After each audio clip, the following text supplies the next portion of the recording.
Sometimes you just got to throw the intro out there. Welcome, everybody. It's Sunday, and we are with Cece's Aqua Escapes. You've changed your name, and it's going to be a little used. I mean, look, I'm used to your old one. Yep. So, welcome. Introduce yourself to people who may or may not know you. I'm Cece's Aqua Escapes. My name is Cece. I specialize in Madaka or Japanese rice fish. I keep a lot of fish. I do a lot of breeding. I do a lot of more of the scientific research part of keeping. I enjoy planted tanks. I'm an aquascaper. That's how I got into the hobby. I think that's it. Hey, we all got into the hobby in different ways. I started because of a fish I had a long time ago that I got at a fair, and then I took a hiatus, and then I ran across Corey from Aquarium Co-op on Facebook, of all places, and then all of a sudden I got back into it. So spiraled into a whole bunch of tanks and a bunch of fish. But that's enough about me. We'll get into you.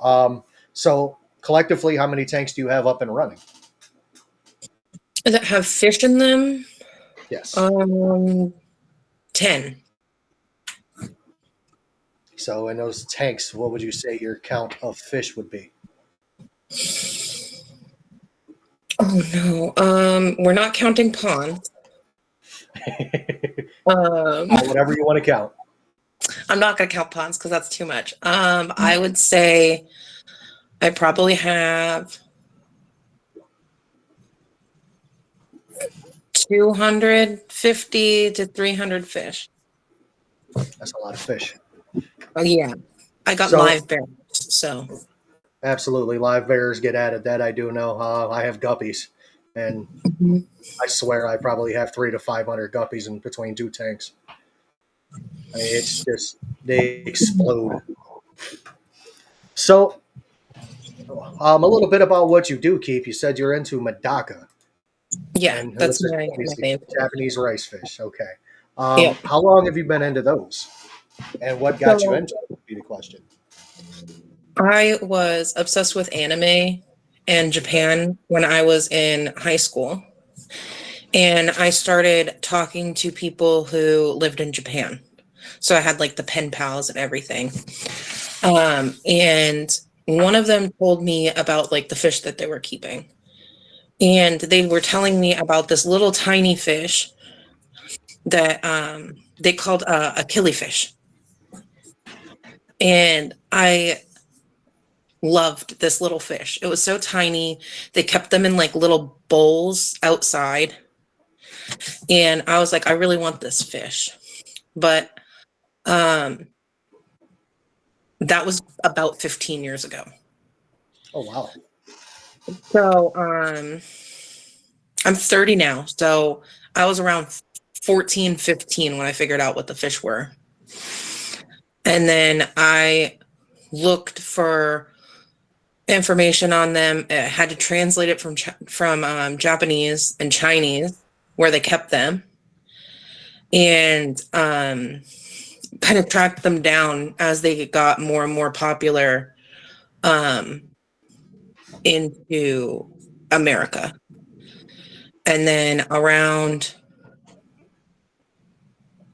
when I started taking this hobby seriously around 6 years ago, I got my first couple of Madaka rice fish. And then I've just been obsessed with getting the different color variants. And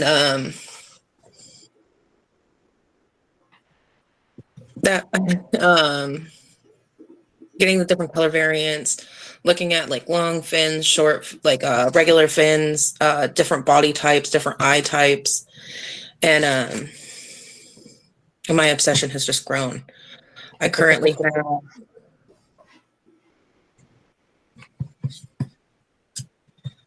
12 different color variations. Holy crap. Yeah. What's your favorite one? I really like the line that I'm creating right now, and it's blue. It has the what they call lame, which is like the shiny scales that are a blue-green color, and it has finnage that shines bright blue or like bright light blue in the light. Its body color is gray, but Okay. when the light hits it, it's like blue. Sounds like the hybrids that I have in the cichlid world.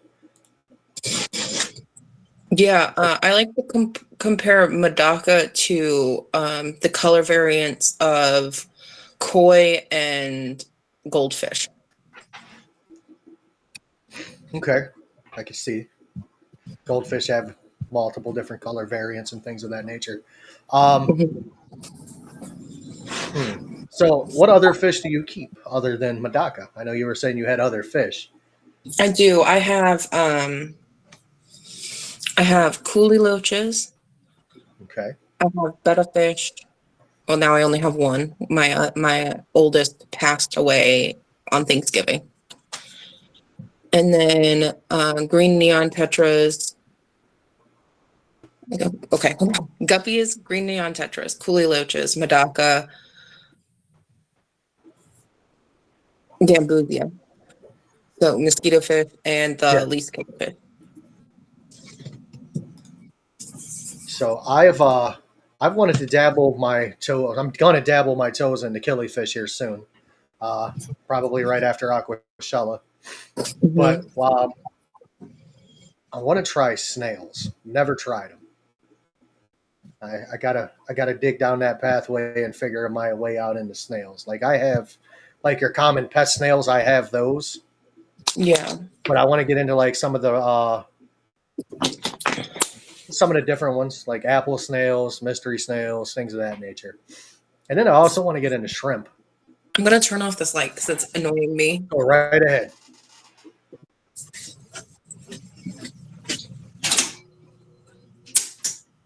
I still have some natural light, so it should be fine. It was like right in my eye. So Okay. I have my kitchen lights on, which are over here, and there's like 4 bright LED lights, which is pretty cool. And then I have a little ring light here that I've got turned down because otherwise, if I turn it off, you can't really see me. Yeah. So I got a nice window right here. I have 2 windows right here, but it's getting dark out. It's 6 Mhm. o'clock in Ohio, so it's time for the sun that never pops out to go away. So It is so only you 5 o'clock here, so I have a little bit of wiggle room with the sun. yeah. So do you keep any of these fish outside in the summertime, or are they Yeah. all indoors? I keep my Medakas. I keep my Medakas. I have pond Medakas and I have tank Medakas. And then I only bring the mosquito fish and the least killifish inside. Uh-oh. We got a resident alien saying he has mystery snails. They're the easiest to control population because they lay their eggs above the waterline on the glass. You can just pop them off and feed the big egg sacs to fish. Good to know. I have rabbit snails, and I think those are the easiest because they're live bearers and only give birth to one young every 3 months. That's good to know. I've got pet snails. I basically get them to where they breed because I have a puffer. Hmm. Free food. I chuck them in there every so often, but they also clean all of my tanks I that I have them in. especially breed ram's horns for their color. And then I do feeder bladder snails. I have 3 distinct lines from the main typical brown. I have the melanistic, which are black shells and black bodies. I have the whites, which have white shells, which are thinner. Okay. And then I have reds, which are like, they're not like bright fire truck red, but they're like the brown red. So I have 2 snails. Actually, I have 3 snails. I have a red spotted something or other. A guy told me what it was. I have no idea what the hell it is. I have it in my guppy tank, and I have two black racer snails. That's what they were sold to me as. They were in this tank that I have sitting next to my computer, the one I don't show people, because they're like my personal fish. You know what I mean? Everybody Mhm. else can see the rest of my fish. You ain't seeing these ones. I drained this tank down to where it was empty. I mean, literally, there may have been some moisture in the gravel, and this tank was empty for about 4 months. And I decided to, clean it up and reset it up. I clean it up, I reset it up, and all of a sudden, I've got two snails going up the side of the glass. I'm like, Mhm. you guys were in there for 4 months and didn't die. There was no food. There was barely any water. I'm like, how did you survive? Still alive in another tank, still kicking. They're huge. They're like that now. I don't know what they are. They're not ram's horn. They're not mystery snails. They were sold to me as black racer snails, whatever the hell those are. So those are doing good. Um, I guess they're nerites. it's possible. I have a hexagon or an octagon tank. Hexagon or octagon? I don't know which one it is. One of the two. I get them confused. Um, I have a single golden gourami in it, Mhm. and I have the biggest ram's horn snail I've ever seen in there in my life. And it's friends with the gourami. She don't bother it. It don't bother her. They get along peacefully. Anything else, she'll kill. Yeah, that's. Guppies, mollies, platies, she'll murder them. I have a fondness towards aggressive fish. Me too. I don't currently keep any because of the size constraints that I have.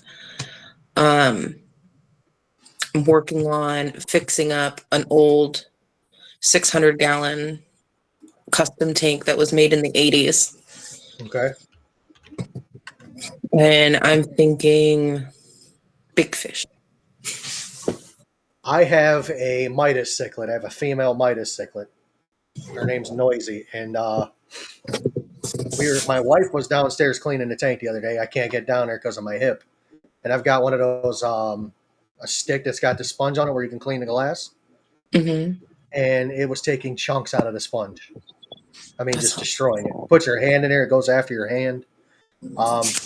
I'm the only one that can put my hand in there. She can't. I can. It won't bite me. It'll come over by me and then swim away. And then I have a Jaguar cichlid that I may rehome. I got a gentleman that's interested in it. I don't want to let it Mhm. go because I got it in a group of fish that I bought. I ended up with two of them, and I had them in a 50-gallon tank. And one attacked the other one, ripped its entire back off. I'm talking all the way down to, I mean, it was basically blood and pink meat. No, So I no. took the fish and I put it in another tank, and they kept treating it with Melafix and salt. Well, fish turns out it's beautiful. You know what I mean? It survived. I'm like, if you make it through the night, I'll keep you. Well, it made it through the night. It's that long now. I've thought about maybe chucking it in my 240 gallon with my Oscars and other stuff. I don't know how it's going to act because it's been alone its whole life. It's the only thing Mhm. I'm afraid of. And then once it gets in that big tank, it's going to be hard to catch. Yeah, it is. So you said it's a 600-gallon custom tank. Yeah, from 1984, the guy that I bought it from said. Jesus, that thing's almost my age. Yeah, it's older than I am, and 40 years old. it's beautiful. It's a beautiful tank. It's all he made it himself. It has a plywood bottom. It has really thick glass, and I have to basically tear it apart because the bottom. I can get into the tank, right? I can step into Okay. the tank, and if it can't hold my weight, and It ain't going to hold water. it isn't going to hold water. So I have to replace the wood bottom. That's going to be some marine plywood and a whole lot of loving.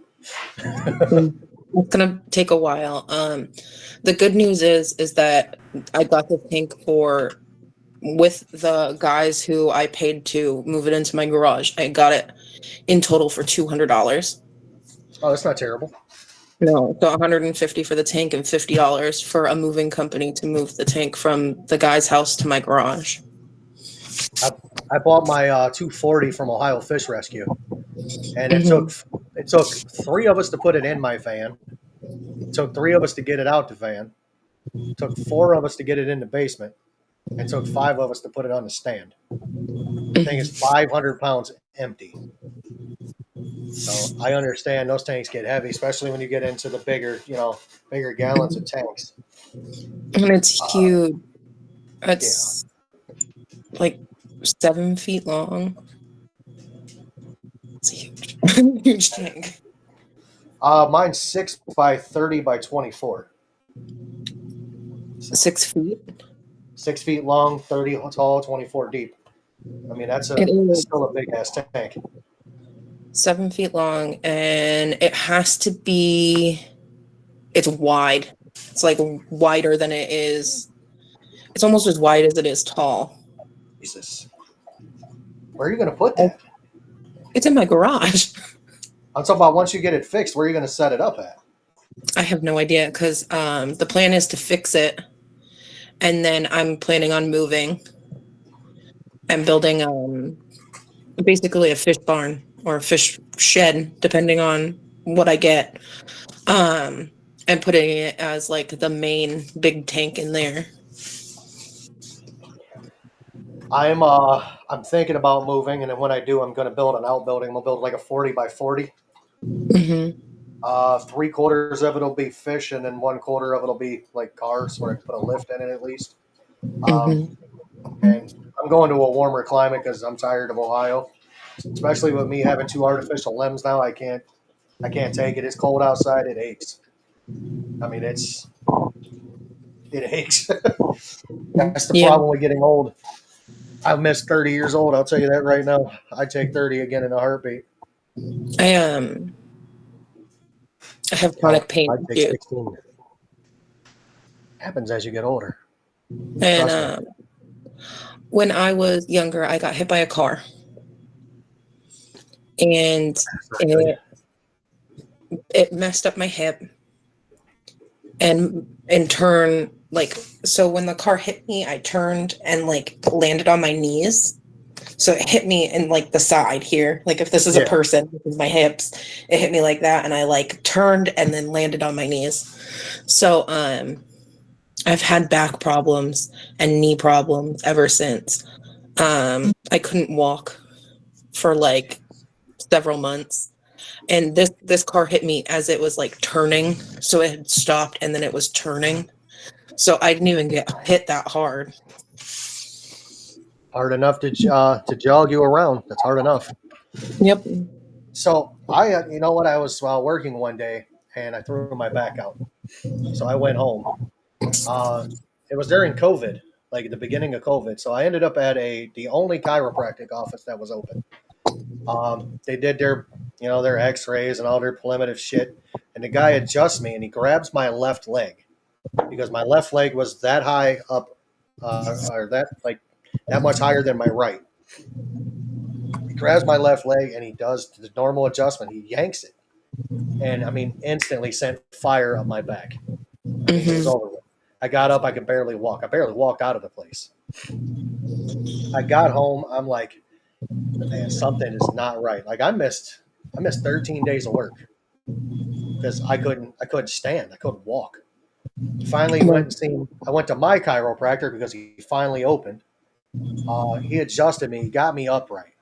And I'm like, something's not right because my back's still, it's still killing me. So I go and see a orthopedic specialist, and he did like 4 or 5 x-rays. He did an MRI, and he's like, your hips are done. I'm like, what do you mean? He said, here, I'll show you. He pulls it up, and the joint of mine were glowing white. Well, I was born with 2 bad hips and a broken neck. I come out ass first. Both my legs were messed up. My feet were kicked out like this. I was duck walking, but I had birth defects in both of the cams at the top of your hips. And that's just wore them out. My feet went from like kind of like this to completely out, like I was duck walking. And then that's what caused me to get it. So I would definitely have them look at your hip because that could be causing the majority of your back pain. Yeah. I have sciatica. I've had the x-rays. Well, I go to physical therapy. They basically tell me like I go to physical therapy for like 3 months, and then they're like, okay, come back in 6 months, and then I'll go again for 3 months, and they're like, I don't know. I don't know exactly what's wrong with you. And I'm like, okay, well, that's very helpful. I can tell you that the surgeon that I worked with, I researched him, and he's worked on a lot of NFL players, a lot of NBA players. Mm-hmm. I mean, if it's something you can do, maybe fly up here and check him out. Maybe he can tell you what's going on. Yeah. Because he's probably one of the best that I've ever seen and ever heard. Jeez. That's I like it when I get a group text message that's like 11 messages in a row. My phone was like, I'm like, what the hell? So I don't know if you have a significant other or not, but if you do, are they involved in the hobby with you? I don't. It's nice to have somebody involved with you. I don't. I do have a kid, and she Okay. likes fish. Enough, at least. Okay. They're interesting if you can get, it's always interesting when you can get a child involved in something that isn't a video game or TV. It is. You know, I don't have any kids, can't have any. I think it's actually a blessing and a curse at the same time. So, it'd be nice to hear a kid running around here screaming, but I'm good. Like, I'm good. I'm selfish. I enjoy my freedom. If I want to go somewhere, I'll lock this house up and go. I'll call my neighbor and be like, hey, can you go let my dog out for me? And he'd be like, oh, yeah, sure. You just want me to take her home? Yeah, go ahead. You know? So you're in Texas. I know we had a conversation before, like Houston area, right? Yeah, I'm in Houston, or near Houston. Please tell me it's warmer than below freezing today. It is. Hold on. I have my computer right here. So Tommy was telling me he lives in, he says the butthole of Texas, which is Azle. He said it was been cold there the last few days. It is not the warmest. It's currently 55, but it is warmer than it has been. That beats the 33 we are here. Mm-hmm. I mean, I got snow outside. I've had it on the ground since a week before I had my surgery. So the week before the 28th of January. Mm-hmm. Yeah. Looking outside, and there's puddles. A person walking a very strange looking dog. It's one of those. The Budweiser commercial dogs with a weird face. What is that dog called? I don't remember. What is it? My buddy has one. The Spudge McKenzie dog. Yeah. A bull terrier. Pretty sure it's a bull terrier. Finally above freezing and up by Mystic Pets. I forget where the hell she's at. I think it's Minnesota. I have Rumble on my computer, and I have YouTube on my I've got both going on both. I've got you're in the middle, and I've got Rumble on one side and YouTube on the other. Yep. Flatbed, I don't know who Anna is, and if you bring her over, you better be bringing me some support. Gonna need food, clothing if it's a human, daycare. So, do you ever go and look for wild fish? I do go on collections every spring, and I don't leave the house in summer. Absolutely not. No. Well, by you having red hair, I'm pretty sure you got very sensitive skin. Every person I know that has red hair, they fry outside. My mom is a redhead. She fries outside. My wife's got black hair, blue eyes. She fries outside. Me, I burn one time, I'm done. I burn and then get nothing. I don't even get a tan. I just burn, and then I have to wear. There is 120 sunblock. Jesus. And Basically, I you got to woke walk up. around with an umbrella. Hmm. Joy of Fish Keeping wants to know how old your kid is and is it a boy or a girl? I have two kids. One is 9 and the other is 3 years older. Hold on, let me do math. 9, 10, 11, 12. 12. Yep. And I have one boy and one girl. One boy and one girl. Well, you got you got what you wanted. One of each and Hmm. done. Two and done. Yep. Um, I would like to go collect some native fish, but I'm not sure. The only thing we really have native here are perch, bluegill, sunfish. I mean, some pretty just boring fish. You know, I it's Ohio. We have goldfish, believe it or not. Somebody's released their pet goldfish, so we have the goldfish population popping out. Welcome in, Jesse. Uh, I get cool fish here, so yeah. I mean, I I've can. caught, I've caught Texas cichlids, sailfin mollies, and I went out. There's like a little pond in my town, like my little like area. It's not really a town; it's like a incorporation or something. And there's a pond here. Somebody dumped all their tropical fish, um, cichlids, big plecos, some weird catfish that has no eyes. Oh God. And I helped dig those out of the pond because it's a man-made pond. So they stock like bass and other like food fishes there for people to go fish. And they couldn't because the fish that the person had dumped there were killing them all. We have a place called the Rocky River Reservation. Mhm. Um, Somebody threw a 16-inch common pleco in there. Now, I understand that 16 inches is a big fish, but what people don't understand about that river is it gets extremely cold. It actually Mhm. freezes, and that fish ain't gonna survive. But if that fish actually just was able to find something and spawn with, we're in trouble. I mean, Mhm. because it's going to eat everything. We already have the problem with goldfish eating everything, and then we have the invasive goby from China. So literally, there's a plaque that says if you pull a goby out, don't throw it back. It's illegal to put them back if you catch them. I'm like, I'm not going to kill the fish. I'll chuck it back. I don't care. I'm not going to kill it. It's a living thing.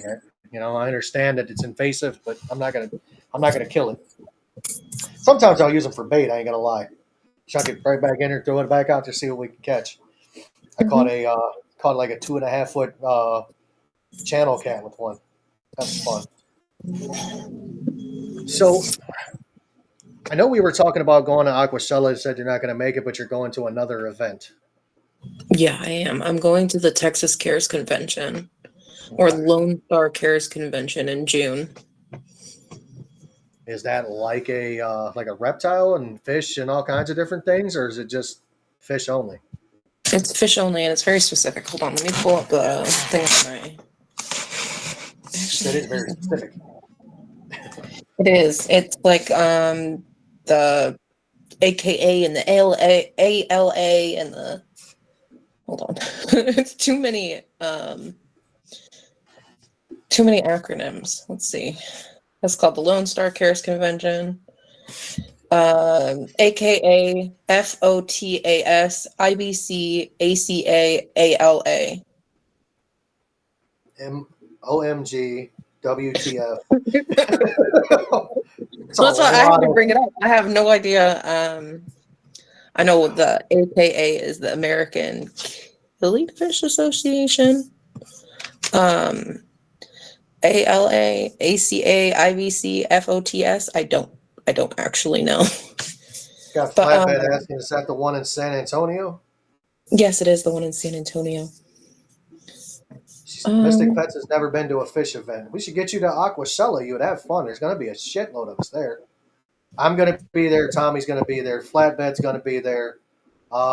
Pretty sure Scuba Steve O's going to be there. Garcia's talking about maybe being there. He might not make it. I'm definitely going. I already got my room's booked, my flight's booked, my car's booked. So that's all said and done. I did that before I had my surgery. That way I knew I had the money for it. I'm on it. Uh, If everything works out and I can get everything done for the next two events that I'm going to, because I'm going to the CARES convention in San Antonio, and then I'm going to the Clash in September. Keystone Clash in Yep. Pennsylvania. Yep. I'm thinking about doing that myself. I wanted to go last year when I figured out what it was. I was like, oh, people are having fun and I want to go. I want to experience it once for myself. I've heard good and bad things about it. Yep. It's 6.5. It's 6.5 hours away from me, so I'll drive. Mhm. What's up, Garcia? Welcome in. I'll go there, do the event, get back in my car, and drive home. I I'm wanted used to to go. driving. I'm used to being, up and late all hours of the night. Oh yeah, I stay up. I think that's my biggest issue with going to these things. I'm like, if they start at 10 a.m., I'm not gonna be awake. I'm just not. But I I went to chose one show last year. I did too. I went to what is it called? Nation Aquarium Expo or something. It has a reptile side to it too. I met Mark Pyle there. Mark Pile's an awesome individual. Yeah, I saw his killifish, and I regret not getting any. I am actually going to get some of Mark's killifish eggs and bring them home with me. That's going to be He used arranged to while have- I'm there. I used to have killifish. I had the Golden Wonder killies. Pretty sure that's what I'm going to get from him and whatever else he may want to get rid of. I did the Canadian Pet Expo last year. Canadian Pet Expo. It's Canada's largest expo for animals. I mean, it's got all right. So I've had people tell me that I was knocking Canada. I have nothing against Canada. Nothing. We'll scratch that out right there. If you're into reptiles and cats and dogs, that place is amazing. Their aquarium part was very small. I guess this was the second year of it. I had some things to say about it on the live stream when I came back. I'm not knocking Canada. Canada was awesome. I had no issue with Canada. I had, issues with people, but not the actual country. I mean, it was just, yeah, reptiles. I mean, oh my God, anything you can think of about a reptile or need for a reptile was there. Like I seen people walking around with cages on their back with geckos and stuff in them. There were I mean, you can't imagine the amount of animals that were there for sale in the reptile world. There was nice fish. There was what fish were there were nice. I met I guess like the founder of North Fin Food there, Darius. I had a conversation with him. I hung out with some people. I watched, Aquascape Challenge. It was rigged, but I mean, it is what it is. It was a good time, other than the company that I had. So it was what it is. My wife seemed to enjoy it, so that was a bonus. So I mean, when you go to these shows, you don't know what you're going to get into anyway. Me being from the States, I've never heard of the Pet Expo. I got there early. I walked around. I met some really cool people. One of my YouTube subscribers that's usually in here, I don't think he subscribes to me anymore because I insulted everybody's Canadian hero. But yeah, I mean, it was a good time. Other than everybody's favorite Canadian hero. And you know what, man? It is what it is. He's his own person. He has his own opinions. Don't care. Yep. So, what is the one fish that you would like to keep the most? Like your holy grail fish? A fish that I don't have. Correct. Holy grail fish. I finally got mine. A Baisher. A certain one or just any of them? I haven't figured that out yet, but I love Baisher. I like all of the different types of Baisher. I like the ornate Baisher. I think I think that's like the top right now.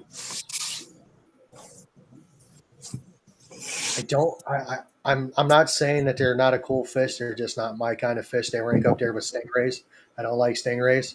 They're pretty to look at, but I don't want to keep one just due to the maintenance. I know the Bicer is a little different than that. Yes. Um, My research at least. they can definitely hold on to a little better than a stingray can. Um, I'd like to get into loaches because I have a yo-yo loach. I have a giant yo-yo loach.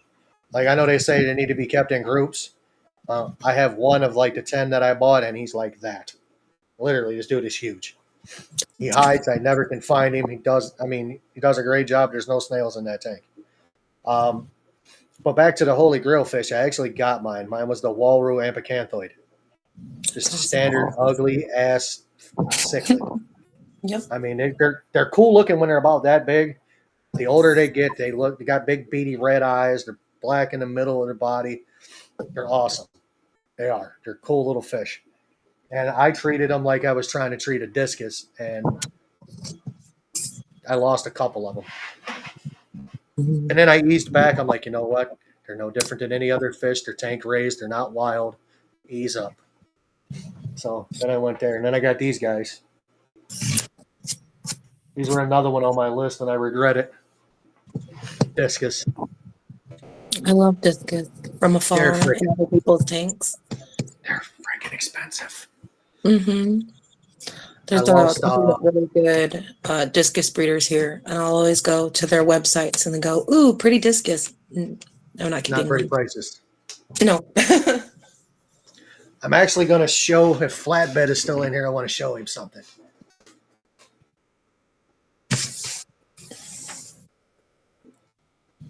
I know it's hard to see, but there's Wing Wang and Bob, bro. My lemon Oscars. 275-gallon tanks. Those guys were like that big when he sent them to me. That was nice of him to send them to me. I wasn't expecting them. I was expecting, something else, but I end up with 2 fish. Oh, I have another weird habit. You ready? This is weird for a dude. They have to be the ones with the big ass eyes. I like the old one. They're like Beanie Boos. Yeah, I got some of the older ones. I like the older ones. They're very cute. I have about 30 of them. Which Aqua Shell in New Jersey? I'm going to the Clash, all set with room. Getting there Friday, leaving Sunday. It's about 4 hours for me. The first fish event of any type. I am going to Aqua Shell at Dallas. All right, so I'll put it out there. The purpose of me going to this is I'm going to meet Tommy. That's my main goal. Me and this dude do a podcast together. I talk to him damn near every day. He's kind of like my best friend. You know what I mean? Okay, he's just far away.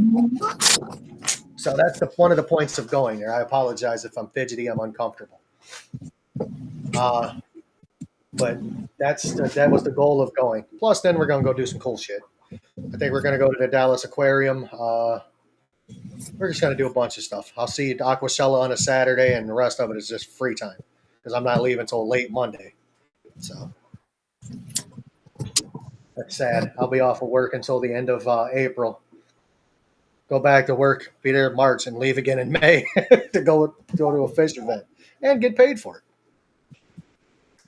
So back to fish. I asked everybody this. If you could remove a fish from the hobby, what would it be?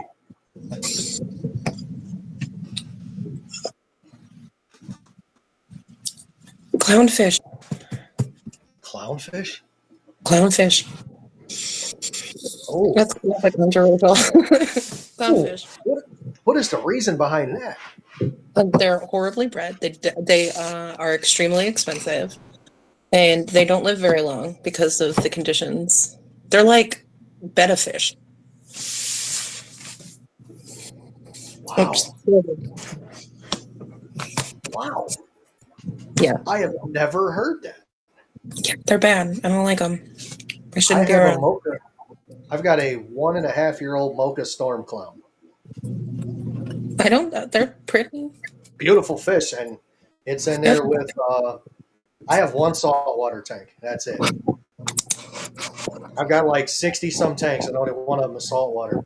I've got 2 Banggai cardinal, 6 yellow-tailed damsels, and him, and like 4 or 5 hermit crabs. My tank is clean all the time. I don't have to worry about nothing. I mean, it pretty much takes care of itself. Clownfish are pretty. But Absolutely. I want a coral beauty, is what I want. And then I see people. I see because I'm on a lot of saltwater forums because I do brackish. I have a brackish tank. It's macro algae, and Ope ula, the Hawaiian brackish shrimp. Okay. So I do brackish for that. And it's a little tiny tank, 5 gallons, macro algae, and what is it called?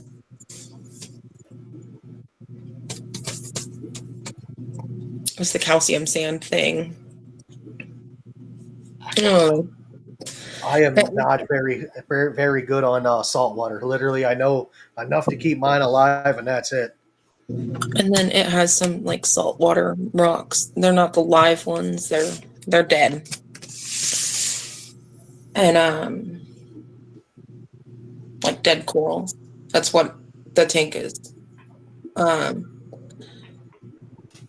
haven't been big into like full salt water, but it's expensive. That's why.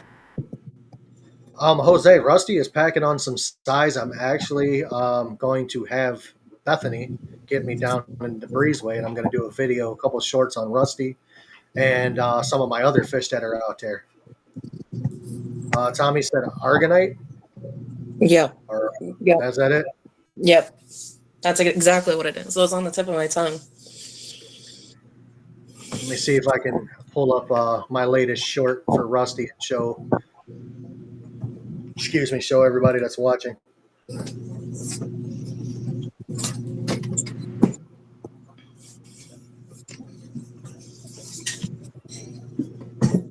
right, Rumble Studio. Let's share the screen. All right, Jose. Let me see if I can show him to you. There he is.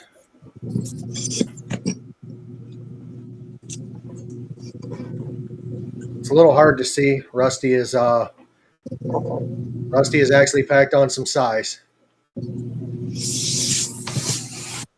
I got the little dude, and he was like, I mean, super, super thin across the back. I mean, he was like, this is my car key. He was no wider than that blade across the back.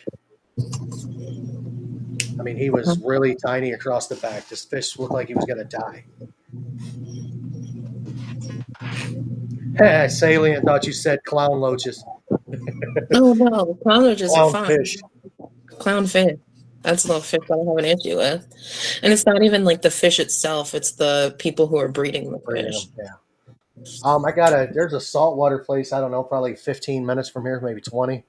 This guy has, it's like a 200-gallon tank. Might be a 220. But it literally probably has 150 baby clownfish in it. I'm like, what are you doing? He's like, well, I'm going to sell them. I said, oh my God, that's way too many. Like $50 a piece. Huh? He said he should do it soon. Like he wants $50 a piece for them. I got my mocha. It's not horrible. I got my mocha storm at Petco, and it was in it's like a 50% off tank. I got it for $9. That's awesome. That's I'm like, yeah, you're coming home, buddy. Yeah. I wouldn't mind getting a clown for that, but like these fancy clownfish. And then I've heard so many people in like the forums that I'm on, they're like, I got this clownfish. I've been keeping saltwater for 50 years. I got this clownfish and it died in 2 weeks. I'm like, and that's like a huge problem that I see where people who are like, who keep like much more advanced types of fish than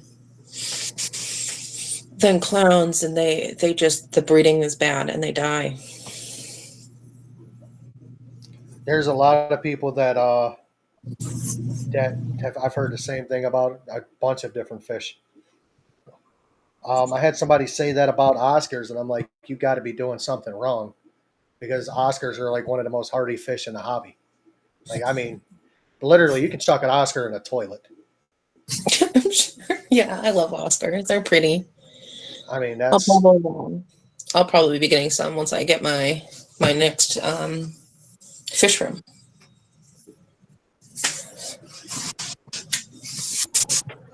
like Jesse said, he had one that passed away on him. I was like, man, there's not very many people, so that fish had to have been sick. I've had one commit suicide. I've noticed that like in the past couple of years, especially like 2020 era, um, things just went downhill, and I've gotten so many fish with like extreme internal parasites and worms, and a lot of the times you don't see that until it's too late and your fish are just done. Oh yeah. I got I bought 12 Walrus. This was the first time I got them. I got 12 of them. Had them in 90-gallon tank. You know, already cycled because I got enough. I got enough tanks downstairs to where I can cycle a tank pretty quick. And I got it all up and going and put them in there. They were fine for a week. I treated them with the big three. You know, everything to get rid of internal, external, all that Mm-hmm. shit. And they were fine. And then all of a sudden, they popped out with white spots on them. And I treated them for ick because I thought it was ick. Because if typically epistellus, you don't see it, it's not. It's on the eyes. This wasn't on the eyes. It was on the body and the fins, not the eyes. Um, so when I treated them, it turned everything for ick sped up the process of killing these fish. Like they went from white spots to dead within 3 days. I had that problem with my coolie loaches. Yeah, and I gave it to a friend of mine who is he's an amateur like biologist type deal. Mm-hmm. And I'm like, "Are you sure?" He's like, "Yeah." And he was like, "It's velvet." I'm like, "You got to be kidding me, Jesse! You told me the albino died, and then the other one jumped out of the tank." Jim, my Oscar that died jumped out of the tank. Crispy on the floor when I found him. I swear he told me you had an albino that died. I have 5 clown loaches.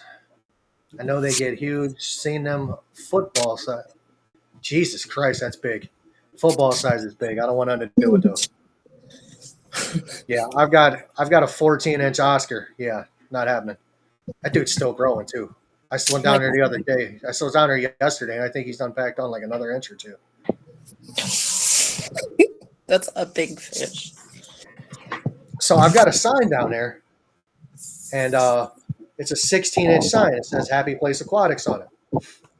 I got a picture of him. It was like the thumbnail from a couple days ago, and you can see in the picture. Let me see if I can find a picture. I got it on this computer. You can see from the picture that he was actually like the size of the sign, like almost the size of the sign, which is like wild. All right, there's that. We'll go up here to presentation. That's what I like about Rumble. I can actually do shit on it that I couldn't do on the other one.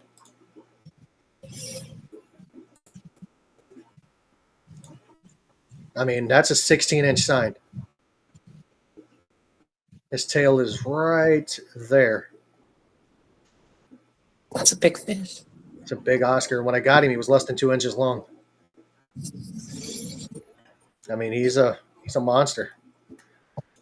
That's his tank. Anything that goes in there, he's the first one over to it. I put my wild caught one in there. that I got from my local fish store. I went up there and I seen him, and this dude was like wagging at the glass. I'm like, really? And I asked my local fish store owner, which is also my buddy. I said, what do you want for that fish? He's like, just take him. He's like, nobody's going to adopt him. I'm like, I am. Brought him home. I put him in quarantine because I don't know where he came from. You know what I mean? I quarantined he's about, I don't know, 4 inches long. I put him in a 10-gallon tank. He was in there for a month. Everybody's like, oh, that's torture. No, it's not. Not when you're changing the water 3 times a week. Yeah. I hate when people do that. I'm like, first of all, if you don't understand the situation, don't tell me what I'm doing is wrong. Yep. So I will put I had him fish in a cup if I have to treat it. Like I've done it. I've treated fish in a cup when I had ick or epistolus. So I've got it in my fry grill out rack. I've got a couple of extra tanks that are recycled. So I just slapped him in there, and I'm like, I'll treat him, and then when I change the water, I'll change his water. Have a separate python for fish that are in quarantine. I don't ever use the one that I use for the rest of them. His is actually the one that I use for quarantine is a manual, like a manual siphon instead of using the one that I use for the standard python. I'll throw the hose out the door, let it rip, because it's in my breezeway. And then, I kept changing the water, kept treating him with salt, kept treating him, the way I knew he was fine. And I slapped him in my 125, and the next thing I know, he was swimming around proudly with one of my BA tetras in his mouth. I'm like, dude, you are fast because them BA tetras move. I mean, they move. They don't sit still. They're zipping. So I got the BA tetra out of his mouth, and I chucked him into 240. And that big dude come over and put him in check right off the bat. Not a problem. Fish swims around with everybody else. There's also like 8-inch severums in there, or 9-inch severums. So I try to keep bigger fish with bigger fish. Yeah. I swear I just heard somebody knock on my door. And if you knock on my door, I can't answer it. I can't get to it. I got stairs to go down, and I'm not allowed to go downstairs. That sucks when you can't do anything. Yeah. So, what is the outcome with what you would like to happen with your hobby? Would you like to start selling fish, or are you just doing it for you? I don't like the term selling because, it makes me feel like a business, and I don't want to be a business. I've never wanted to be a business. I just kind of want to trade. Okay. I like trading fish. I would rather trade something than sell it. I understand that. And if that's my time, if that's my fish, if that's a product that I don't use anymore, whatever that is, I'd rather trade. Okay, so I can understand that. I'd like to get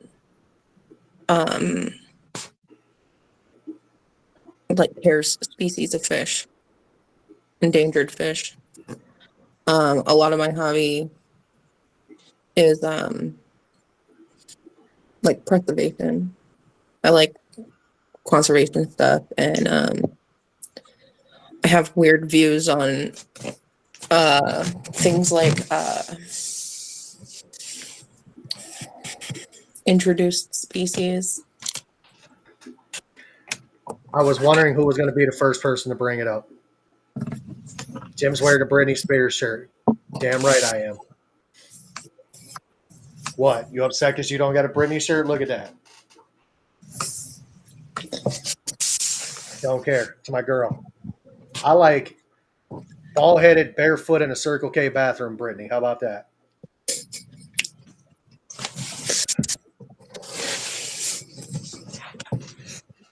Oh, man. I thought that when I got into a hobby that I would be 2, maybe 3 fish tanks. I'd get a big tank. My big tank for me was a 55 at the time. I'm like, all right, I'll get my big tank and I'll put my fish that I wanted in and blah, blah, blah, blah, blah. And then I got it. Then MTS kicked in. If you know what MTS is, then everybody knows. MTS is real. That's how you end up with 10, 12, 40, 50, 60 tanks. Right now, out of all the tanks you have running, what is the biggest one you have running? 55 gallons. 55 gallon, and that is it's a decent size. It Yep. is definitely a decent size. It doesn't have fish in it, but it's running. It has snails and shrimp. Okay, Snails so and shrimp. it's got wildlife in it. It's doing good. Yep. I have 1, 2, 3, 4, 5, 6 55-gallon tanks running. It's a great size tank. I still got my OG tank running. That's my original 55-gallon, and it's now salt water. It went from fresh to salt. I think that at some point in time, when my saltwater fish die, it's going to end up back to fresh. Uh, I won't do salt again, and if I do, I'm going predator saltwater big tank. I want big-eyed squirrelfish. You ever seen those? No, I don't even know what those are. Oh, I'll show you. I haven't gotten very far into saltwater. My aunt used to have saltwater fish.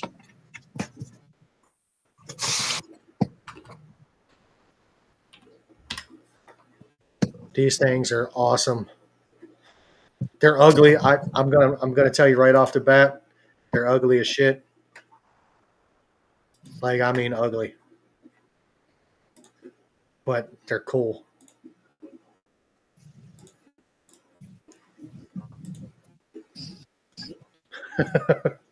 Big-eyed squirrelfish. They are predator fish. They do eat They don't look live. very big. They get 8 to 10 inches long. Oh, that's not bad. No, they got some pretty good sized teeth on them too. I'm not a big fan of feeding fish live food. I never have been. I've had people argue with me that you can't take a fish that's been eating live food and put it on pellets. You can. You could go ask Noisy in the basement. She'll tell you that you can. Oh yeah, my green neons are wild caught, and I thought even the fish store was like they've been feeding live, and I'm like okay. And then I got the Hikari like Vibrabite stick things, and Yeah. they ate them as soon like the first day. I'm like okay. I got Noisy home when I bought him from the store I got him from, and I tried feeding him for like 7 days. He wouldn't eat, or she wouldn't eat. I'm like, I don't want to do this. I really don't, but I don't want the fish to die. So I gave it another couple days trying to feed him. He wouldn't eat, or she wouldn't eat. I went in the basement. I went in my convict tank and I pulled out some convict fry. I was upset about it. I seriously didn't want to do it. I chucked them in there. The next day they were gone. I'm like, okay, so I know you ate. Now I'll get you going. So I started throwing like I had some frozen krill. I threw that in there. She ate it. I'm like, all right, you ate that. I'll do that for a couple of days. So I started mixing frozen krill with a couple of pellets, and then finally I got it to eat Hikari cichlid gold, and that's what she eats. I'll throw some other stuff in there every now and then. I'll throw her some bloodworms or some krill. She'll eat it, but other than that, so I don't do it. I have enough convict fry to feed everything I own, but I'm not going to do it. I've got probably 200, probably like 200 convict fry. But some of the ones I have are Honduran red point and convict mix. They're actually cool looking little fish. They look like a convict, but they have the colors of the red Honduran and like some of the facial features from the red Honduran. They're weird looking little fish. They're cool as shit though. I'm like, I'm gonna keep those. I'm probably gonna get rid of the rest of them, but I'm gonna keep the one tank that I have of them. I've got like 35 or 40 in a 55, so I'm probably gonna keep those and get rid of the other ones. I don't need that many convict in my life. And that's the one fish I think that is overbred in the hobby is the convict cichlid. I don't think I've They're ever bred. seen They're, convict. they're Or cool looking little fish. I don't know. Like when I'm thinking about, I probably have seen them, right? But like when I'm thinking convict cichlid, I cannot picture it. Cool little fish. Super cool little fish. Are they striped? Yeah. Yeah. Right there. They're cute Okay, little buggers. yeah. I've seen them. Yeah. And then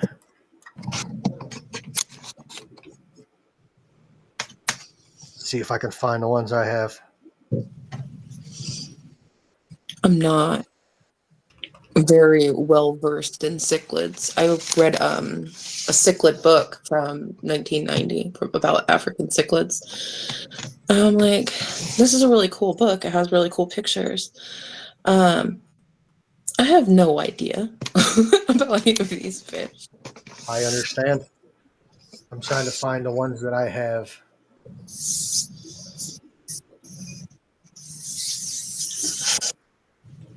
I definitely enjoy some of the fish that I have. This little guy right over here, the ones I have. I have that mixed with a convict. They're cousins of the convict. I like that one's tail. It has like oranges and yellows and Orange and greens. red. Yep. Up on its I mean, my favorite fish is the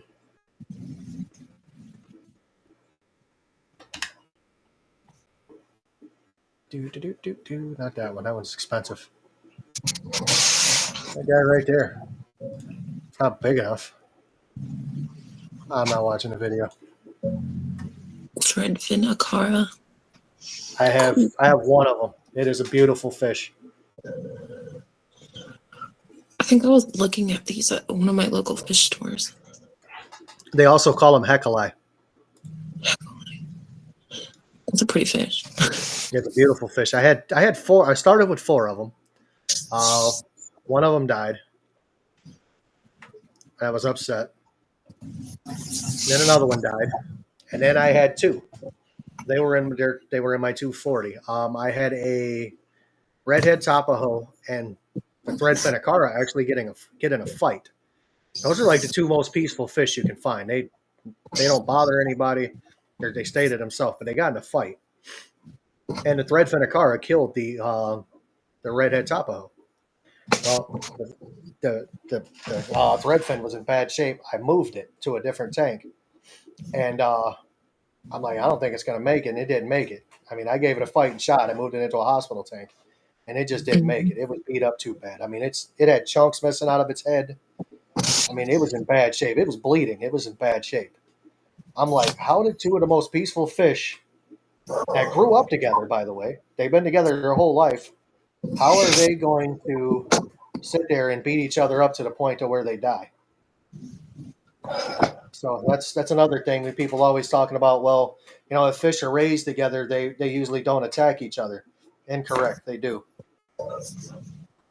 I will be right back. I'm sitting on a wooden chair. I'm going to go grab another cushion. Absolutely. Wooden chairs suck. Yeah, they do. Oh, my goodness. I'd like to thank everybody in the chat. I appreciate you guys being here. It's a Sunday night. We're back to our old ways. We are going to start doing interview series. So if you are watching and you would like to be on the show, I do Sunday at 6 o'clock. Reach out to me. Go to happyplaceaquatics1@gmail.com, and we can get you up here. Jose, I would love it if one of these Sundays you were available and I could get you out here or get you up here and I could actually interview you. I'd like to talk to you about discus and many other things that you keep. So absolutely reach out to me. We can get you up there. Yeah, Jesse said, Cece looks like she needs a Red Bull. You weren't going to say it. Hey, you know what? I love Miss Spears. I don't care.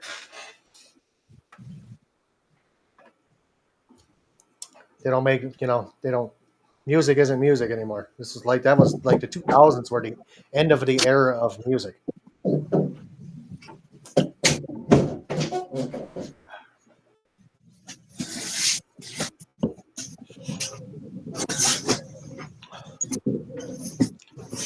Yeah, wooden chairs are not my friend. I'll tell you that right now. No, they're not. My whole back hurts now.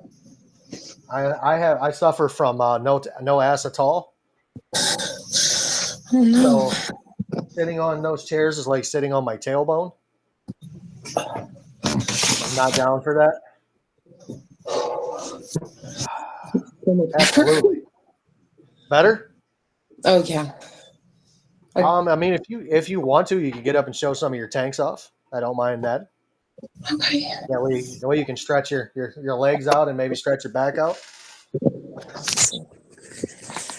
We like fish. We are a fish channel.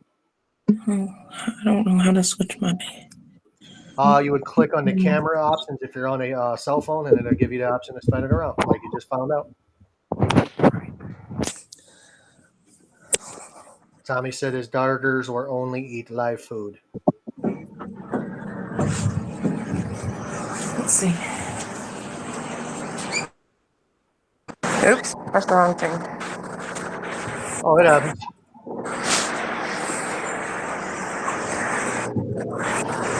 Let's see if you know. Thank you.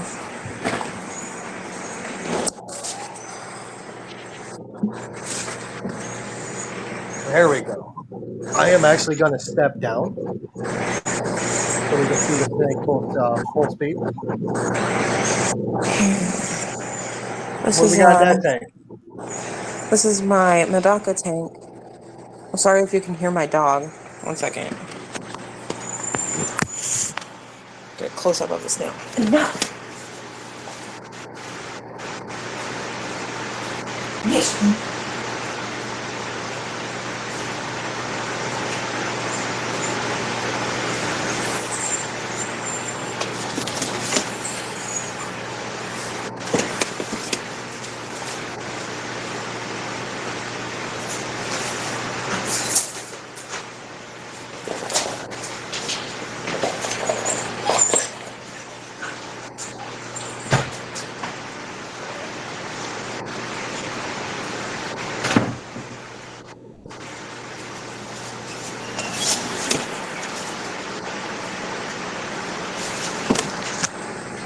All right. Let's see.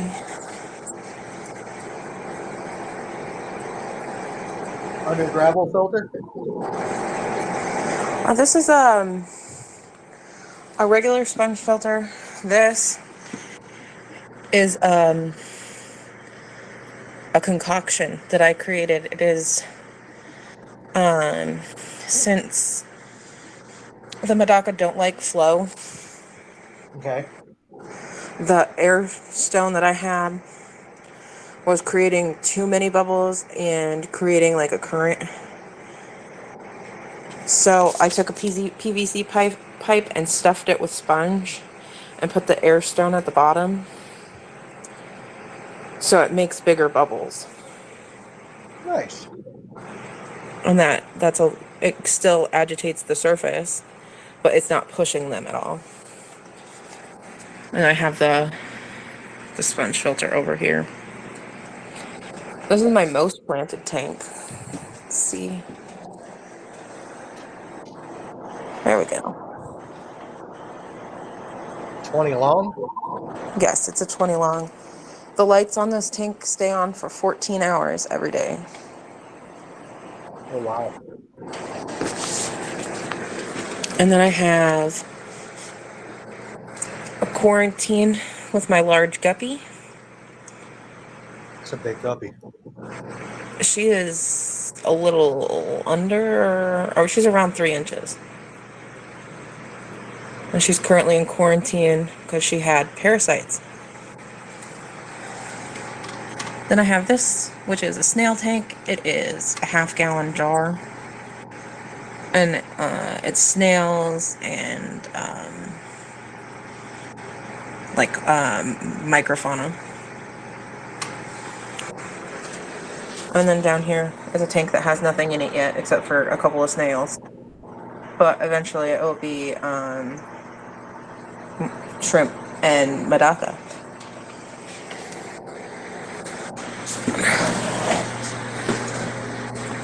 I don't know how this one's gonna look, but this is my guppy tank.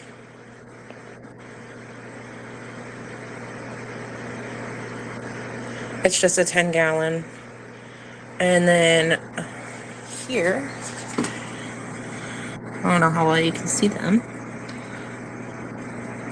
I created a little place for these deformed or injured fish to lay at the surface Okay.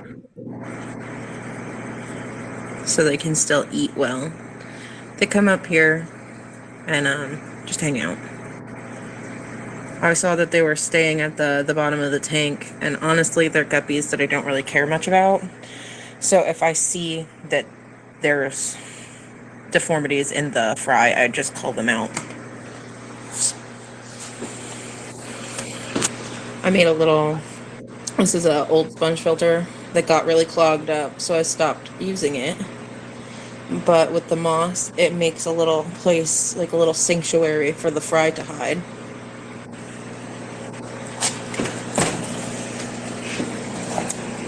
Awesome.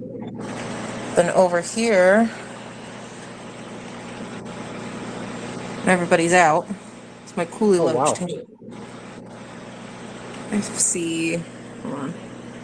1, 2, 3, 4. 4 out of 8 of the coolie loaches are out. And this is a 29. I actually love my 29-gallon tanks. I like the 29 better than the 20 long. I have a 20 long that I have never been able to keep anything alive in. And then we'll go over. Everybody's like, oh, my coolie loaches, I never see them. Well, I see mine every single day. I think that coolie loaches might be species only, if you want to see them. Welcome in, new local Austin. Then we got this mess. This is a mess of tanks. I got some of the Gambusia back here. Got some more Medaka in here. Oh, this one is the filter is turned off. It's just the air stone running that. This is a mostly empty tank. This is my green neon tetras. Let's see. Can't move that. And then you can see the betta fish. That's who the 5-gallon is for. Green neon tetras are schooling nicely. They're really happy in this blackwater soft tannins.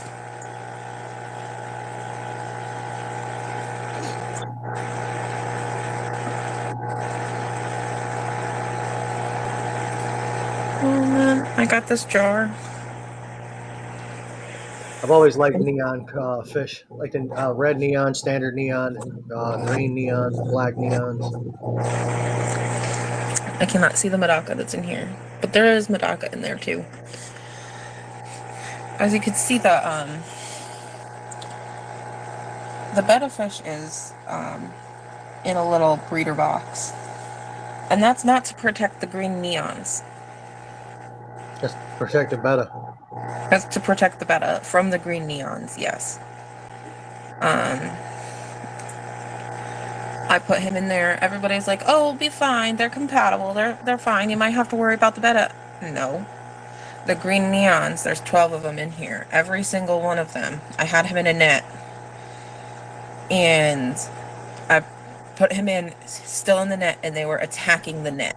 Him through the net, ripping at him. Oh, that's wild.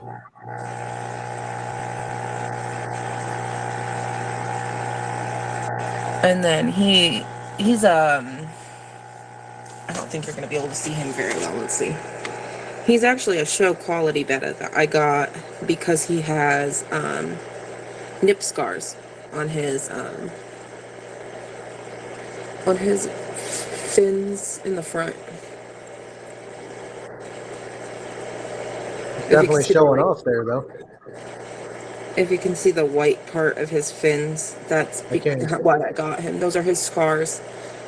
So he's breeding stock, not show quality anymore. Good looking fish. Thank you. I got 5 gallons for him. He'll be alone, and I might get him a girlfriend, and they can have their conjugal visits sometimes. Oh, snap.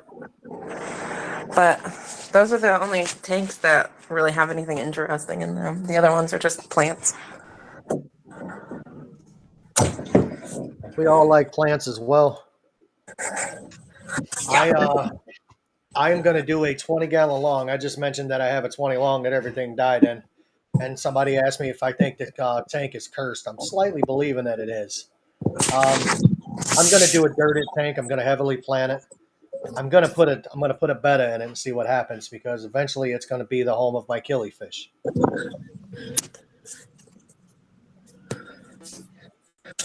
There we So go. that's my goal with that tank. Um, so when we get back into Medaka, are they easy to breed? Very. Can they can they like intermingle with any other species? Only other rice fish. Okay. I know like guppies, they can breed with Endler live bearers. No, Um, maybe a half beak. my my guppies have been breeding with Endlers for a minute now. So I like owners more than I like guppies. You saw my guppies though; they're all sick yeah, and they have like a serious disease of some sort. Um, it's a guppy disease. I know which one you're talking about. it It actually like will wipe out a tank. I've lost counting now. I've lost 20 guppies. So I have a store that I go to here. It's called Best in Pets, and they sell feeder guppies, and you can get 24 of them for $1.25. Hmm. So I went there the last time and I bought 50 of them, and half of them died, like pretty much within 3 days. I still have the other ones. I still have the other, shit. Probably got more than I started with. I started with those, and then I started buying like I got 124 carat that was at the store that nobody, my buddy couldn't sell. I got um, a couple of different ones I just started chucking in there, and I had some other ones. I dropped a couple of like standard blacks in there. I dropped a what the hell is the ones I have? I got some Moscows now that are in there. They're in a different tank with some other ones. And then I put the Endlers in there, and that's when I noticed that my population exploded. And I have some guppies that are freaking beautiful. Like I mean, they got some serious color to them out of some drab ass guppies. I now have some guppies that have like flowing like orange and red on them that I didn't have before. And I've never chucked like anything orange or red in there. I try to stick with like dark blue or black or the 24 karat gold. 24 karat gold male didn't last very long. I mean, he maybe like 2 months and he was done. I like the So 24 that's how karat I've got my gold. population up. I like the ribbons on the guppies. Yeah. I I've got some floating plants in there. I've got some moss, Christmas moss, Java moss. I've got a couple of other plants in there that do great. Um, just a whole bunch of mixture of gravel and rock I just mixed together and put in the tank. There's nothing fancy. There's like blue, black, red, like rounded off smooth river rocks. I mean, it's just a smorgasbord of substrate that I had left over. I chucked in there. Everything's doing great. Uh, and then I have I've never seen them breed, but I had Serpe tetras. I had 25 or 30 of them. I have like 70 of them now. I've never seen them breed. I've never caught it, never seen them. I never seen fry, but I swear I have way more than I used to have. I just dropped my whole thing. I've done that. The way I got my camera sitting up here, if I bump it or if I bump this table the right way, it goes, and you'd be looking up at the ceiling. I typically have my setup in the living room, but with like how do you call it? Tripod? Yeah, a tripod. But I'm in this room because it's quieter. What you were yelling at your dog? What kind of dog do you have? I have a dachshund. Oh, Oh, hold on, I'll go get her. I love little wiener dogs.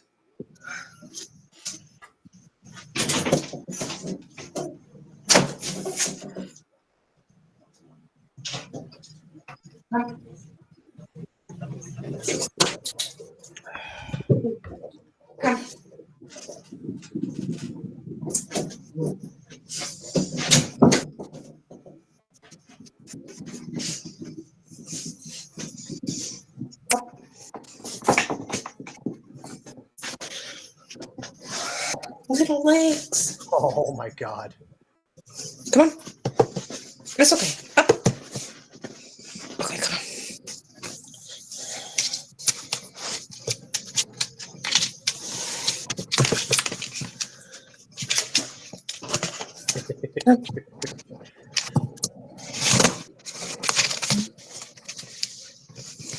Oh, how old is she? She's 6 this April. Aurora.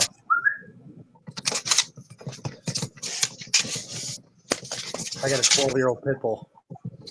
Pits are so cute. Her lazy ass is around here somewhere. When I first got her, she looked like a Jack Russell Terrier. She looked like Wishbone. She was about that big. She was 5 weeks old. Eyes were barely open.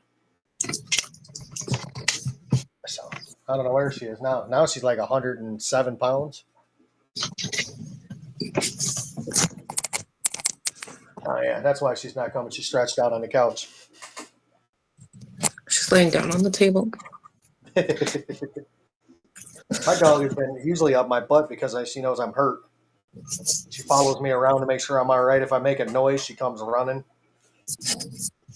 I was laying in bed, not last night, the night before. I don't remember much about last night. I went to sleep last night and I passed out. But like my arm will be laying on the side of the bed, and she'll come over and put her nose to me to make sure I'm there, make sure I'm okay. She'll nudge me, and I'll give her a pet, and she'll run away. She won't sleep with me, but she'll sleep outside the door. She's never been allowed to sleep with me. It's not something I've shared a bed with my wife. It's fine. You put her in there, she's got to be between us, and then she straight legs me. So I end up getting pushed off the bed. I'm like, nah, that's not happening. It's a king size bed. That's 6 feet of bed, like 6.5 feet of bed. You ain't kicking me off my own bed. Oh, girl, come here. Come here.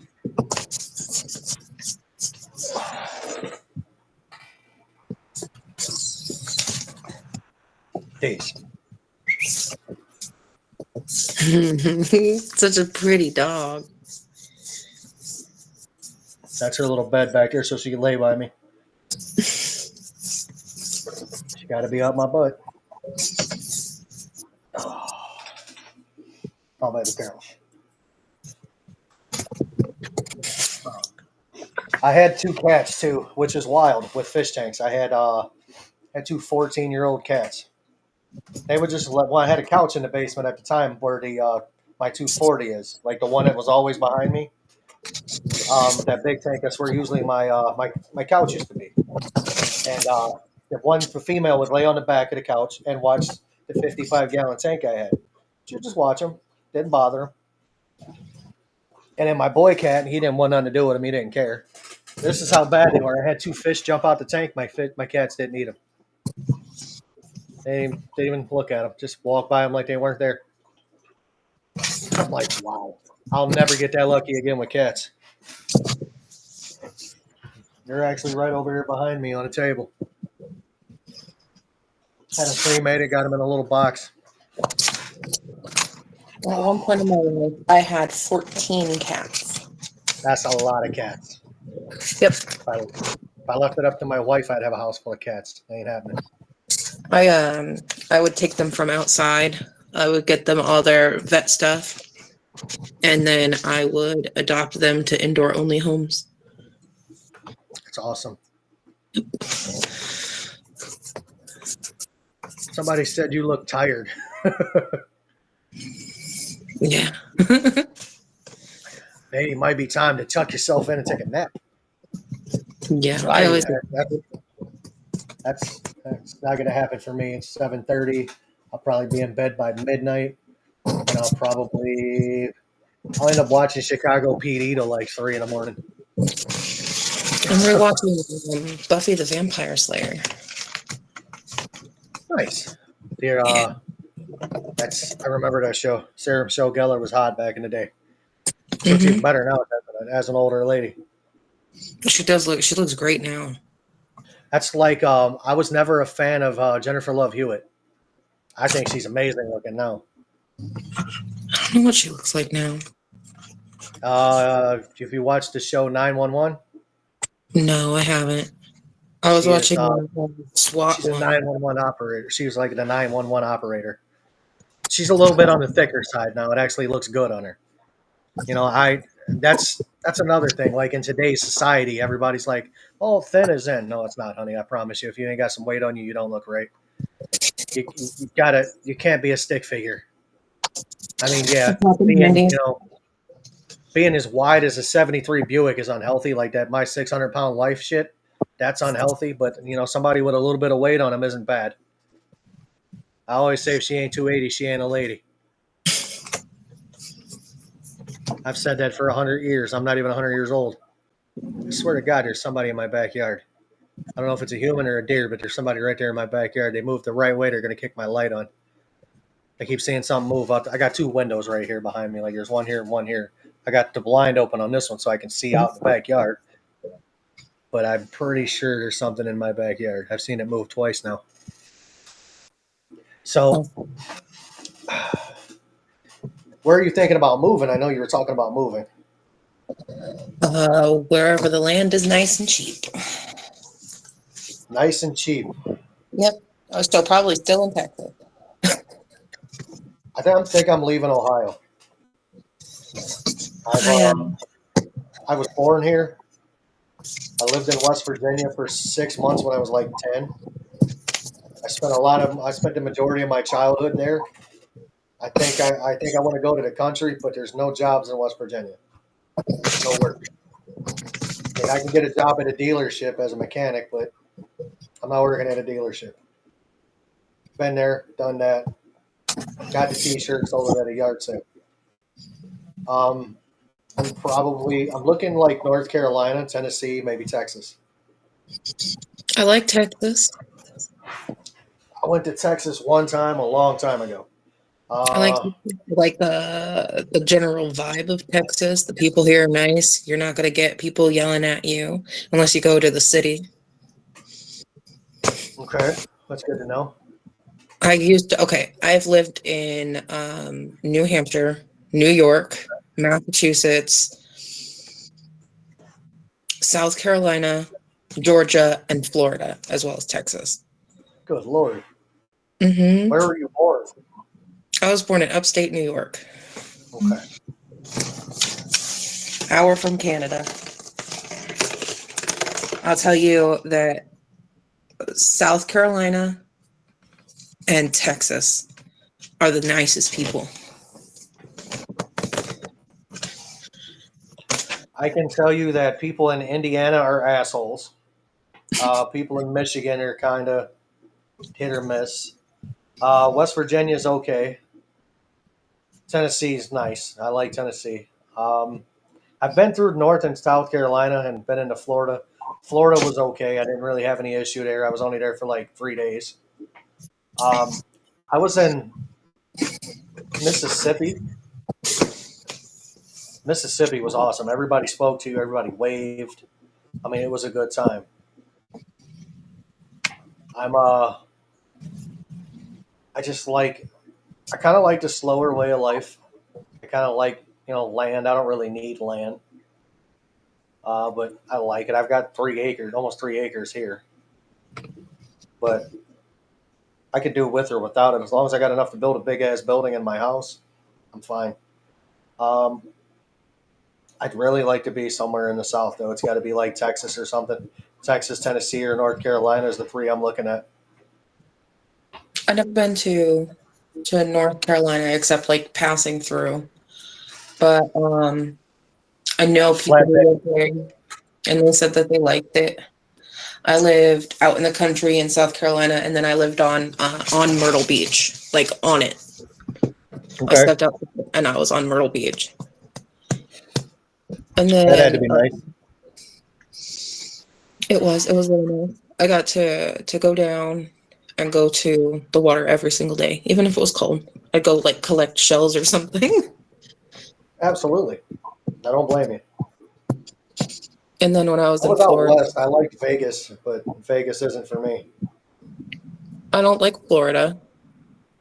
The people Too there, too damn hot. It's Texas like is humid hotter. hot. It rains more in Florida than it does Texas. So, the humidity goes away at like 5, 6 o'clock. It gets better. And then as it gets dark, it gets better than it does here. And I didn't like the people there. The headlines don't do them justice. It's worse. Well, I have to say that Ohio in the summertime, you have 95 degrees outside and 195% humidity because of the lake that's above us. So it's constantly humid. It's like walking around in a hot tub. Um, Flatbed Aquatic says he grew up in Elmira, New York. Elmira. I don't know where that is. Makes two of us.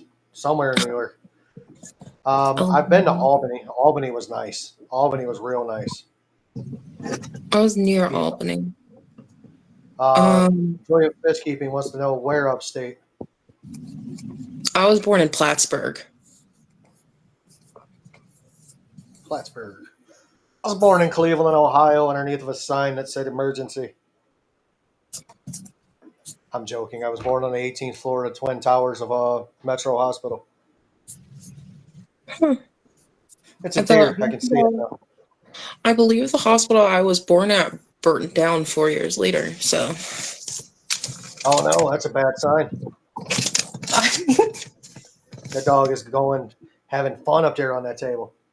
she is. She keeps coming back towards me, and then she's like, "Actually, I just want to sit here." 45 minutes east of Hornell. Yeah, so that's more towards the middle of the state. Mm. Hornell is a real nice place. I've been there too. Hornell, New York. I They had a cannot. real nice place there called the Texas Cafe. I've been there a few times. Get you some French fries and gravy. I'm a fat kid, man. I like food. I ain't gonna lie to you. I am a fucking fat kid. I would throw down on some food. Like food.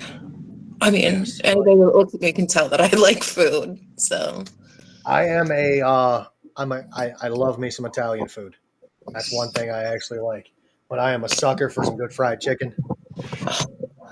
You don't get good fried chicken until you get in the South. I hate to say that. People up north can't make fried chicken. mm-mm. I remember going over to one of my friends' houses, and we had fried chicken, and there was no seasoning, That's white none. people food. I'm like, ew. That's just white people food. We don't season shit. I had we were at a little restaurant in Mississippi, and I got some fried chicken. Best fried chicken I've ever had. This is the first time I am considering moving out of New York. It's so expensive to buy a house in Northeast. If I'm able to get a house again, it has to be out of New York. I don't blame you. I know a few people that live there. Fried chicken needs all the seasonings. Throw the whole freaking cabinet in it. So I made some ribs last night, and typically, oh excuse me, I typically throw them on the grill. I can't go outside and work the grill right now. and it's too cold, and I don't feel like sliding. And my girl's busted. So I took the seasoning that I typically put on like hamburgers and shit. I added a couple different things to it. I put it across the ribs, threw them in the oven. Come off fantastic. They actually had some flavor. I'm like, oh shit. Nice. I am but yeah, when it comes to food, you got to get down south. Mm-hmm. You really do. Northern food's okay. There's a couple of places around here that do some amazing food. But, people make fun of me when I tell them I go to Chipotle. Oh, that shit's terrible. I'm like, well, compared to some of the other places I've ate, Chipotle is actually good. Chipotle is not bad. It can be bad, but it's I've not had that some bad. bad Chipotle. The best one I ever had was in Las Vegas on the Strip, open 24 hours. 24 hours Chipotle. I'm like, fuck yeah. 2:30 in the morning, I'm at Chipotle getting a burrito. I was there for 13 days. I needed something to do. I was Chipotle. all over the place. I've been to Santa Monica, California. It's beautiful. It's freaking beautiful. The people there are assholes. I've been to I've been in Nevada, California, Arizona. Arizona was nice. I've been to Texas once. I was in Dallas. And it was like 115 degrees in August. That It was sounds about dry. right. It wasn't all that humid. I was like, I could get used to this. It's just hot. Everybody's down like it's hot. I'm like, this is warm. Like, go to Ohio right now. It's like 95 degrees and 150% humidity. I promise you, this is cooler. I enjoyed that. My favorite place, though, I mean, it's still. We went to Gatlinburg, Tennessee. Gatlinburg is a tourist trap. However, if you get a little bit out of the tourist trap area and you get into the Smoky Mountains, it's beautiful. I mean, absolutely beautiful. We took a walk and got lost. I mean, literally lost where I was at. I'm hitting the button on my car so I could hear the horn. I was like close enough to where I could hear the horn, but I couldn't see the car. I'm like, Mm-hmm. I keep hitting it. I know people are freaking out, like, why the hell is this thing going off? I'm trying to find my car. Shut up. You know what I mean? Um, but I found this creek back in the woods, and it was probably the nicest creek I've ever seen in my life. Water was crystal clear. It was about 2.5 feet deep. You could see the bottom. You could see the fish swimming around. I mean, it was great.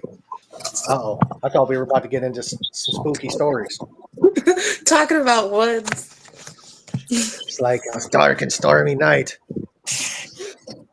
But yeah, the My country's lights. where that's where I need to be. I think Elmira is somewhere near Finger Lakes. One of my lung transplants patients lives in Elmira. He has to drive to the city every 4 weeks to proceed about 6 hours to the city. Jesus Christ. 6 hours, that's a drive. I don't know. I like where my aunt lives. My aunt is 20 minutes from town. And she is 2.5 miles off of the main road. It's 277 acres set in the top of a hill, but in the top of the hill is a valley. She's in the valley. We own the whole she owns the whole freaking mountain, but pretty much around her. And it takes 20 minutes to get to town. I actually like that because I'll take the back roads. I won't take the main road. I know all the back roads, so I go that way. But it's just something about the South. I don't know what it is. The one thing I like though in Texas, you guys' cars don't rust like mine do. No. No salt. No salt. Everything up here is just a rot box. You buy a brand new car 5 years later, it's rusty as shit. Mm-hmm. So, The used car from down here up north go crazy. I bought a this was a while ago. Shit, I was 19, 18. I bought a Oldsmobile Cutlass Sierra that came from Texas. Had a shitload of miles on it. I mean, a whole bunch of miles on it, but it didn't have a spot of rust on it.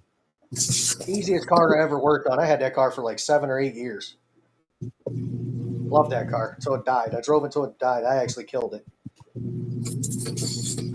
I miss clean cars and such. I don't know. I know you guys are having a winter down there. You guys are finally Yeah. getting a winter. Like that's when Tommy was telling me how cold it was down in Hazel. I was like, "Are you serious?" He's like, "Yeah, it was like 85 degrees the other day," and he's like, "It's 22 right now." I'm like, "Your weather is more bipolar than mine." That's saying something. It's so bad. It's bad. It's He cold, was, and people don't know how to act in the cold down here. oh, it's because you guys ain't used to it down there. I mean, it's not something you guys see every day. You from being up this way, I mean, you know what it's about. It's fun People to don't know watch how the to people drive in cram. that either. No, they don't. That's why you don't go anywhere. Yeah, like the whole city locks down. Yep. An inch of snow and everything's closed.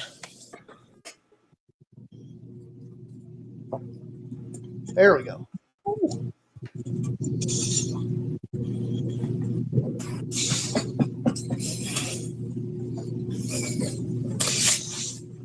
Choked on my own spit.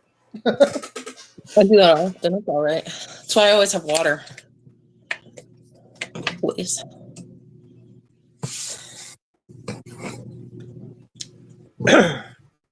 I'm not much of a water drinker, but I tell you what, since I had this surgery, I have been. I haven't Like had it. I was craving something real bad. And I was trying to figure out what it was. I needed a cup of coffee. Haven't had a cup of coffee in like 3.5 weeks. Had my wife give me a cup this morning. Took care of the craving. I'm like, thank God. I don't smoke. I don't drink. I don't do drugs. I don't crave none of that shit. But it's like the weird things, like peanut butter. Who the hell craves peanut butter? I don't crave specific things. I crave like flavors, like spicy things, sweet things. What's your favorite food? Japanese curry. Yeah, I'm more of a pizza kind of guy. I like pizza enough. I'm a sucker for a pepperoni and sausage pizza. I make my own pizza, and I think that's the best pizza. Oh, absolutely. You stuff the crust with cheese and chopped pepperoni. My my father-in-law is it's a weird combination. He's Sicilian and my mother-in-law is Polish. So I get a smorgasbord of different food. The Sicilian part is way better though, let me tell you. She makes borscht, I'm out. That beet soup shit, I ain't dealing with it. Nope, can't do it. Not happening. A lot of Polish food is interesting, to say the least. I like pierogies. That's a northern thing. There's not a lot of people that make those anywhere else. Might even be an Ohio thing, I believe. Did a water change on the koi pond today, and now I have a koi on its side, barely breathing.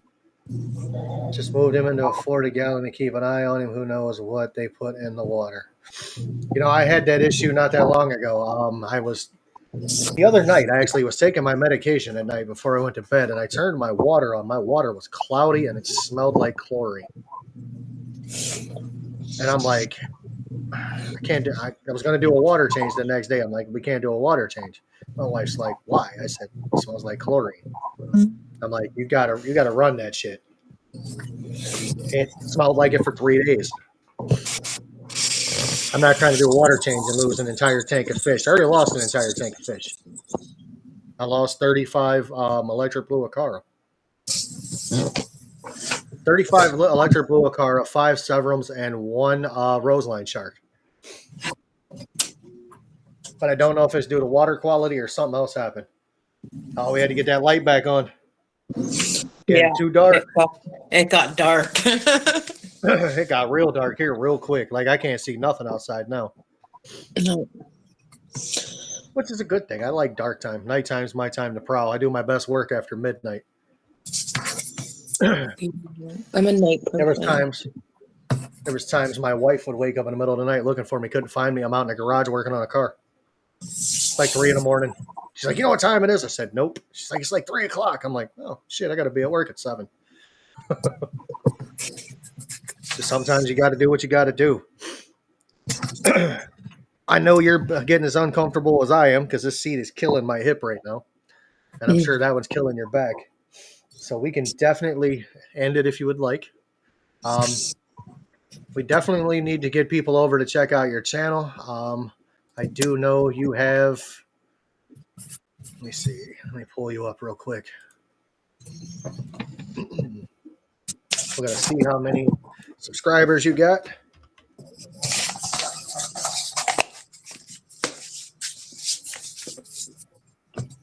And then we're going to post your link. We'll see if we can get some people over there to check you out.